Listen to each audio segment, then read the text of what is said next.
嗱，咁問題就點樣從呢兩條式揾出 A、B 咧？咁樣咁就有少少 trick 嘅呢度啊。咁你見到呢嚿 expression 其實可以 further factorize 嘅。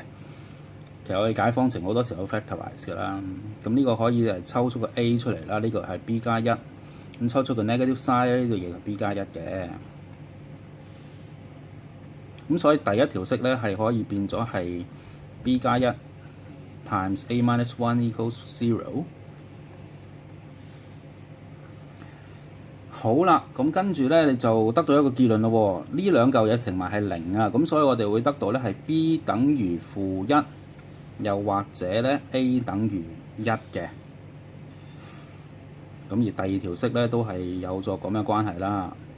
OK。